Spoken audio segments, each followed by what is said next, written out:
بسم اللہ الرحمن الرحیم۔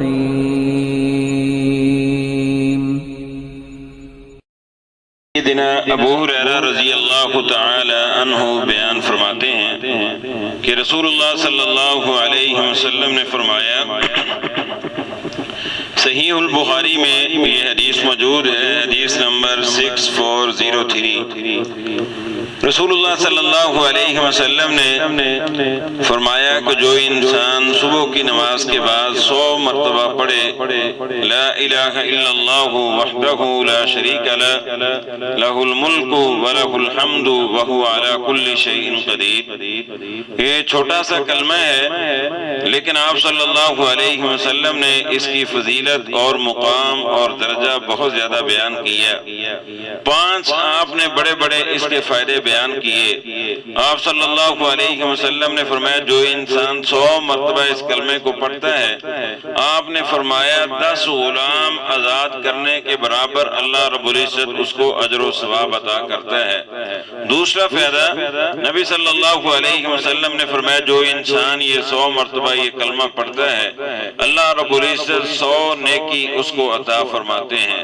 تیسرا فائدہ، آپ صلی اللہ علیہ وسلم نے فرمایا جو انسان 100 مرتبہ یہ کلمہ پڑھتا ہے، اللہ رب العزت 100 اس کے گناہوں کو مٹا دیتے ہیں۔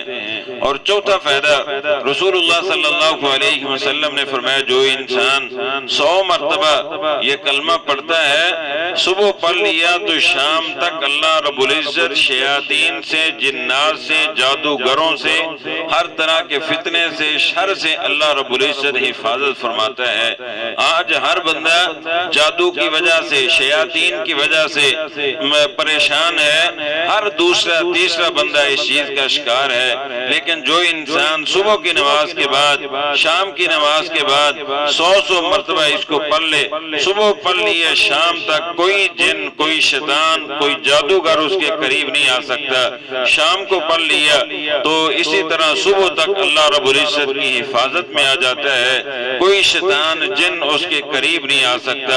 اور نبی پاک صلی اللہ علیہ وسلم نے 5واں فائدہ بیان کیا، آپ نے فرمایا جو انسان یہ کلمہ پڑھے گا کل قیامت کے دن اس سے افضل عمل کوئی بھی نہیں لے کر آئے گا، ہاں وہی افضل لے کر آئے گا جس نے اس سے زیادہ مرتبہ پڑھا ہے۔ تو یہ ایک چھوٹی سی دعا ہے، لا الہ الا اللہ وحدہ لا شریک لہ لہ الملک ولہ الحمد وہو علی کل شیء قدیر، اور 5 بڑے بڑے فائدے رسول اللہ صلی اللہ علیہ وسلم نے بیان کیے ہیں۔ اللہ یہ دعا ہمیں پڑھنے کی توفیق عطا کرے۔